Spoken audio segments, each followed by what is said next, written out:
आजा रे कान्हा, आजा रे कान्हा, आजा रे कान्हा, आजा रे कान्हा। संकट हरे बर लीला करे बर गौवा चराएला आजा आजा आजा रे कान्हा आजा रे कान्हा, आजा रे कान्हा।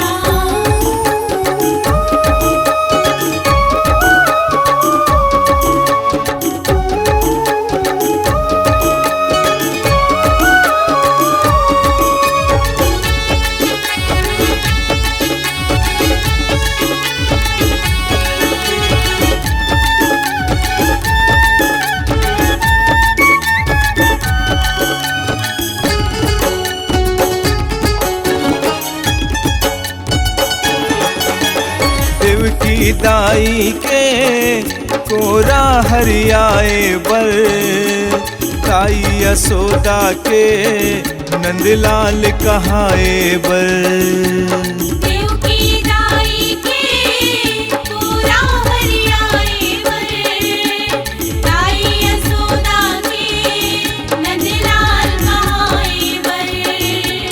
मधुबन में बंसी के तैतान सुनाए बर खोर के मरकी के माखन ला खाए बर मधुबन में बंसी के तैतान सुनाए बर खोर के मरकी के माखन ला खाए बर। एते संकट हरे बर लीला करे बर गौवा चराएला आजा आजा आजा रे कान्हा आजा रे कान्हा, आजा रे कान्हा।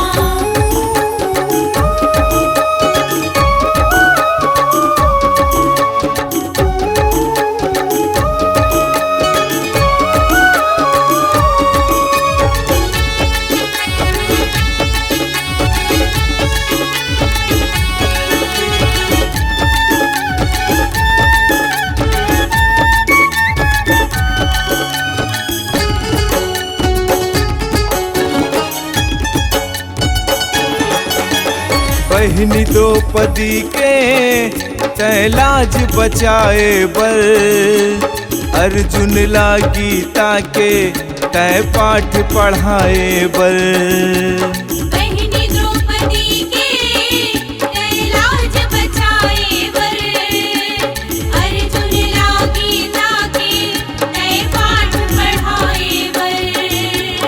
पापी अधर्मी के तय पाप मिटाए बर पांचों पंडवाला तह न्याय दिवाए बर पापी अधर्मी के तय पाप मिटाए बर पांचों पंडवाला तह न्याय दिवाए बर। एते नागे नाथे बर रथला हाके बर लीला करे बर आजा आजा आजा रे कान्हा आजा रे आजा रे कान्हा आजा रे आजा रे कान्हा संकट हरे बर लीला करे बर कौआ चराएला आजा आजा आजा रे कान्हा आजा रे आजा रे कान्हा आजा रे आजा रे कान्हा आजा रे आजा रे कान्हा